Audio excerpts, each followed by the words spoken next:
여기 두 검투사가 싸우고 있습니다.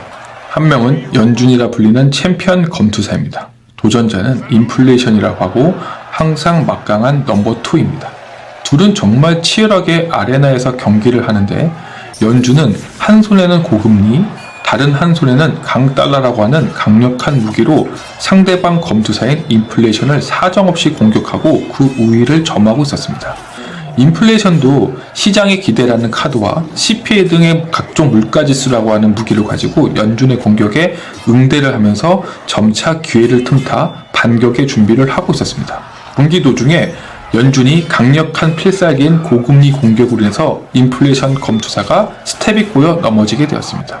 관중들, 즉 시장은 그동안의 연준의 맹공에도 잘 싸운 인플레이션 검투사를 그대로 죽게 내버려 두고 싶진 않았습니다. 연준에게 자비를 바라며 인플레이션을 살려달라는 신호인 엄지를 치켜 세우고 모두가 그를 살려주길 바랬죠.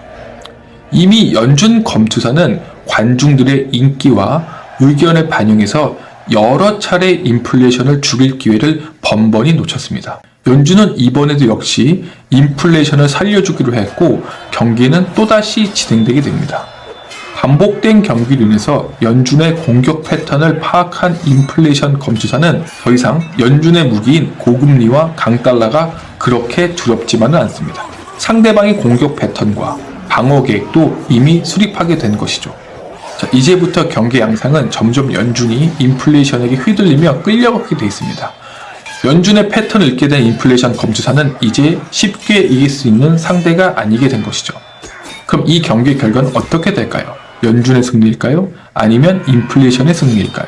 경기의 결말을 이제부터 하나씩 알아보는 시간을 갖도록 하겠습니다. 안녕하십니까. 미국 부동산 김성진입니다. 최근에 글래디에이터 2가 개봉한다는 얘기를 듣고 한번 시나리오를 만들어 보았습니다.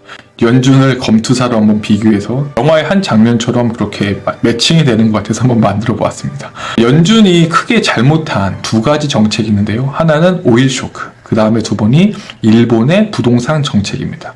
먼저 회유책인 오일 쇼크는 뭐냐면 1970년대, 80년대 오일 쇼크로 인해서 하이퍼 인플레이션이 일어났습니다. 그 당시 연준 의장이었던 아서 본스가 금리를 급격히 올리다가 또 급격히 내리니까 그로 인해서 하이퍼 인플레이션이 오게 됐고 이 부분이 연준의 하이퍼 인플레이션을 자극한 첫 번째 실수가 되었습니다. 두 번째는 일본의 90년대 고금리입니다. 자, 일본의 경우를 본다면 90년대 부동산 정책이 되게 활발히 됐다가 고금리를 유지하다가 크래시가 났죠. 그러고 나서 경기 침체가 났는데 금리를 변동하지 않았고 그 결과 일본은 잃어버린 30년을 맞이하게 되었습니다.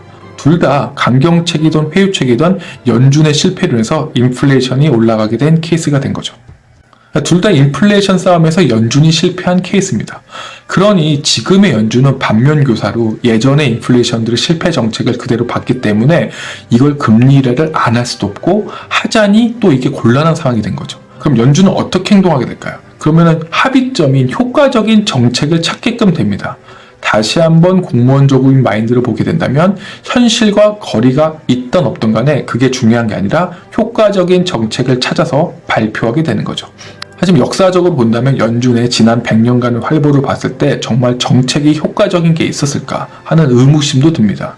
왜 그러냐면 연준은 과거 정책이 고금리 정책이었던 저금리 정책이었던 간에 꼭 문제를 시장과 함께 봤었고 시장도 이 문제를 보면서 같이 경험하고 문제를 겪어왔기 때문입니다. 그러니 지금의 시장은 연준의 말을 안 듣게 되는 겁니다. 역사적으로 회유책이든 강경책이든 무엇을 하든 손해를 봤으니 독단적으로 살 길을 찾게 되겠죠. 바로 이렇게 독립적으로 나가려고 하는 성향이 연준의 입장에서는 인플레이션, 시장을 잡아야 되는데 어쩔 수 없이 말을 안 듣게 되니까 시장에게 계속적으로 회유책을 던지면서 시장을 살살 달래면서 끌려가게 된 형국이 되는 거죠. 마치 우는 아이에게 사탕을 하나씩 주면서 안 울게 한다던가 전래동화에서 호랑이가 떡을 달라고 했을 때 엄마가 계속 떡을 주게 되는, 하지만 결국적으로는 결과는 서로 좋지는 않겠죠. 12월 달에 파월이 FOMC에서 연준이 한 3차례 정도 금리를 인하할 거라고 했지만 시장에서는 3차례는 안 된다, 최소 6, 7차례는 내려야 된다고 맞받아치는 이유는 바로 이런 부분에서 갈등적인 요소입니다. 그럼 다들 금리가 내려갈 거로 기대해서 시장에서는 먼저 금리를 내려간 걸로 반영했는데 연준에선 따라오지 않으니까 다시 금리가 올라가게 되는 거죠.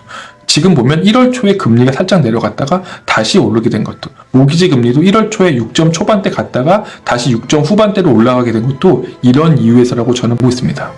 연준이 바라보는 시각과 시장이 바라보는 시간에 갭이 있으면 그 갭으로 인한 피해가 생기게 되는데, 지금 입장에서는 그 갭이 최소화 줄어들게 되어야 되는데 갭이 벌어질수록 변동성은 커지게 된다는 거죠.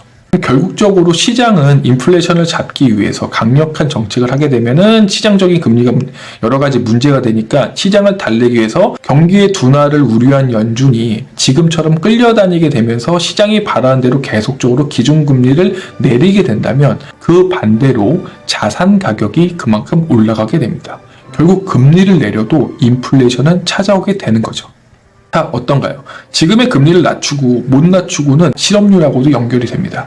당연히 금리가 올라가게 되면 실업률도 급등하게 되겠죠. 실업률 수치가 좋은데요, 왜 그렇습니까? 라고 얘기하는데 정말 실업률 수치가 좋진 않습니다.